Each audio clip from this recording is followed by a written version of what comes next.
Scrappy Peeps, Suzanna here today, and I am joining a YouTube hop called PinkFresh Fridays. So there are a bunch of us that are sharing layouts created with PinkFresh Studio goodies. So that is the layout I created. This is a bit of a stash bash. I am using up some old PinkFresh from when I went to CHA, which I want to say was, or Creativation. I think it was the first year was called Creativation.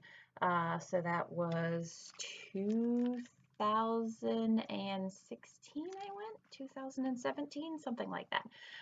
So this has been sitting in my stash for quite some time. I created some layouts with it and absolutely love them, and had I bought all of the things, and so I have a lot of leftover. I am using most of Let Your Heart Decide and a case of the Blahs. So I have two photos of my daughter and I this past weekend on Friday. And we went to the movies for the first time. And so I have her and I with our masks down, and then a picture of the screen. And I was trying to get the screen that's had the title of the movie on it, and you can kind of make it out, something about Tokyo Drift. It was the Fast and Furious 2 movie. So I found the frames that go with one of the collections. I think that's the Let Your Heart Decide. And I liked the way that you get the contrast between the black in the photos, because we are indoors, and the white frames against this orange page here. So the last time I used this page, and I think most people who've used this piece of pattern paper have used it with the stripes going horizontal. I am going to use them going vertical um, because I want the photos to be side by side instead of standing one on top of each other. And so it provides a better flow as far as I see. So just cutting out a strip here. Again, so I have a strong dark and white contrast here. And the color really pops that, but I want to incorporate a little bit more white and play off of that black and white, literally. So now I need to add a little bit more color to this, and so in order to do that I need to find a contrast color, and so I'm using a diagonal color on the color wheel, and I'm using the green. I have done this once before with these similar sort of half circles, and I cut them out like scallops. My intent had been to go all the way down, but somehow with the scissors I ended up coming up short, which was fine because I like it as just a splash of green. You will see there ends up being a lot more green in the layout in other places. So by just having this little bit ends up being perfect. So I thought here what I wanted to do was put more layers behind the photo frames, those Polaroid frames. And so I'm looking for pattern paper with which to do that. I pull that multi-pattern design out, but it doesn't end up working because it's white and the frames are white and you can't really see that contrast there. So frustrated with that, I sort of head down another path, and I decide to start looking for some ephemera and some embellishments for the layout. And I basically pull things out, and this is why I had pulled all of this from my PinkFresh stash, because I was looking for things that had that salmony orange, the green, and black or white. So I have pulled a bunch of different bits and pieces that I think will work, and I have a lot here. I think I have something like 3 different label packages, and I have 2 of these different ephemera pieces. I have some epoxy hearts and a couple of other things. So I have a lot to rifle through to choose what it is that I want. And at this point, I haven't really decided how much of the green is going to go into the layout. Funnily enough, it ends up being rather of an orange and green layout, kind of St. Patty's Day in a way. So I've committed definitely to these particular elements of the layout, so I'm going to go ahead and stick them down and then work around that as the foundation of my page. I tend to like to have visual triangles on my page, and this ends up being very different for me because there are literally no visual triangles. I worked more on a diagonal composition strategy, in that you're going to go diagonal in this bottom left corner, which is very dominant, but I needed something up the top right to balance that, and that will come as I work on building this layout. So as I'm going through these embellishments, I see things that really catch my eye, like this. That particular, I'm not sure what that P stands for anymore, and I can't see it. But I really wanted to put this in there. To me, that was sort of critical of an element that I wanted to incorporate. But the problem is, and the reason I don't end up using it and can't incorporate it, is because um, there's too much white on white. It needed to go on something colored, or I needed to back it with some color. Hey, that was a thought. I could have traced out the P in a color and then backed it with, just used some watercolor on the outside frame.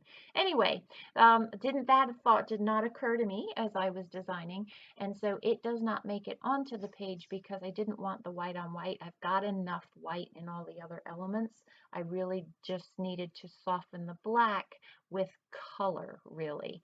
And by black, I really mean the shadows in the pictures. We are so dark because we're sitting in a dark theater, and then that is the dark theater that's next to it.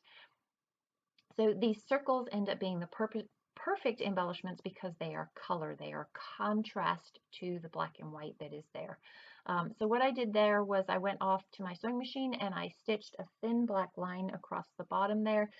Just a very small detail, but one that is somewhat important in that it adds a little bit more black to the page. It needs to have bits and pieces of black scattered around the page.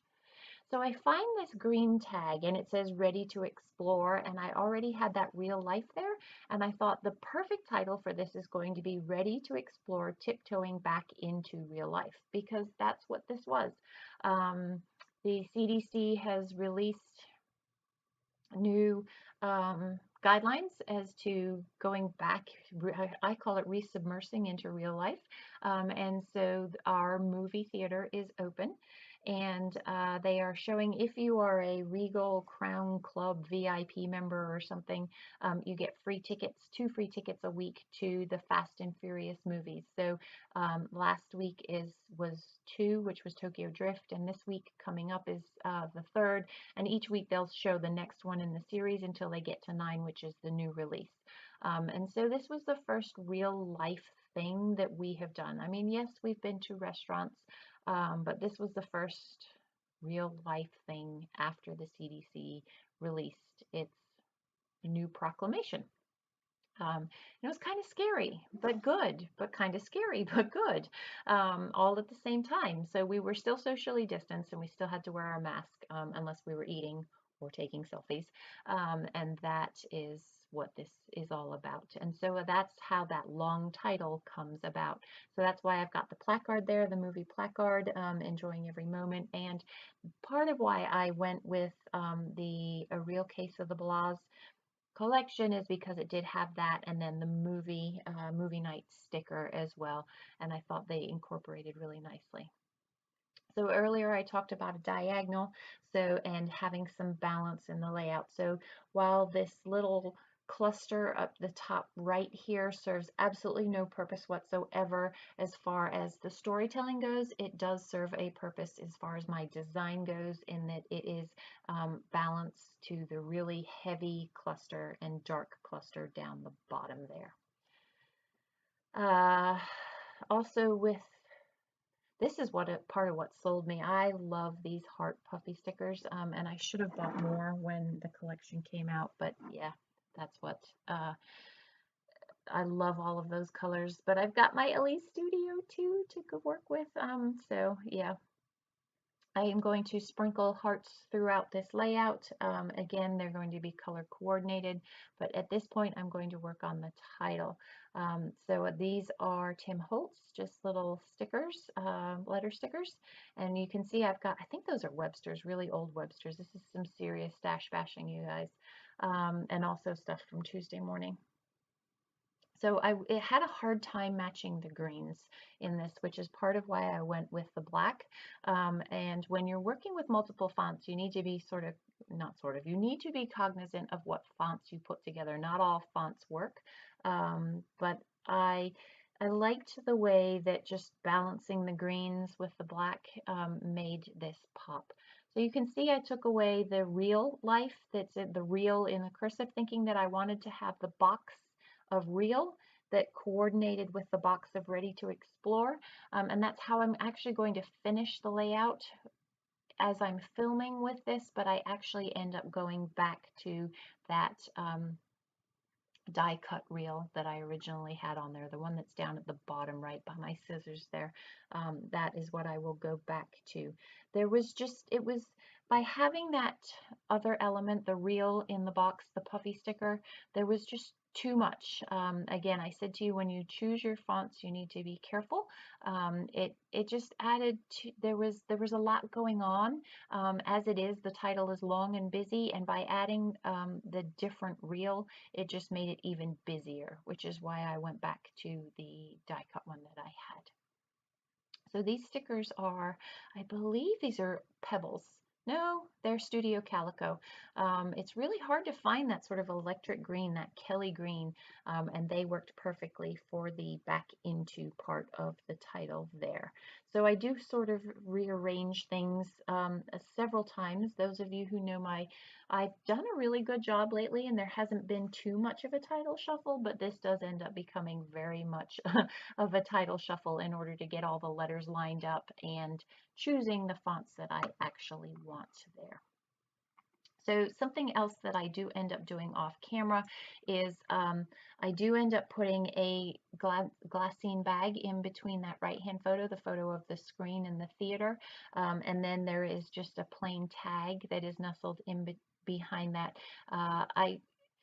I didn't want to journal in that white space at the top of the photos there. I wanted to keep that white, and there wasn't enough room to tell my full story in the orange down below. Not to mention, I wanted to keep that orange visible, that salmony orange, because from a design perspective, that color went with the color up top and provided the very necessary contrast to those pictures there. So I felt that I didn't really have anywhere on the page to tell a long story about going back to the movies, about going back to quote unquote normal. And so that's why I put the hidden tag there. Again, it wasn't because I didn't want you to see what it was that I was saying, but I literally filled both sides of a regular tag with my journaling there. I had a lot of story to tell and didn't feel that it was going to fit on the page. So there's that P feature again. I really wanted to use it. Can you tell? But there was just no way that I could make that work. So now I just want to add a little more color to this, see if there's any more embellishments that I can use up. I'm not usually one to do that, but I really did feel that this page, I have so much of these collections that I just thought if I can use it, I'm going to, and I'm going to put it on there. But you can see I struggle. As I'm doing it, I realize that I'm literally doing it just to use it because I have it, not because I really feel that the page needs anything else. So I'm going to shuffle around a few things, and you will notice that nothing really makes it onto the page. I am going to put a black arrow down underneath that really light pink peachy color arrow. That says let's do this. It's to the left of the photo, and I'm just going to write the date on there. And I like this there, that's the black arrow. I like it because it provides contrast. It works with the real life when you have the big real life in there as well. Works much better with that big real life. So that, my friends, is my PinkFresh Stash Bash. Be sure to head on to the next person in the hop. I will link you to everybody down below. Enjoy the close-ups. If you have any questions about any of my design process, please don't hesitate to leave them in the box down below, or any other questions for me. I would be happy to answer them. Thanks for stopping in today. Come back again soon. And if you don't already subscribe, I would love to have you join me. Take care.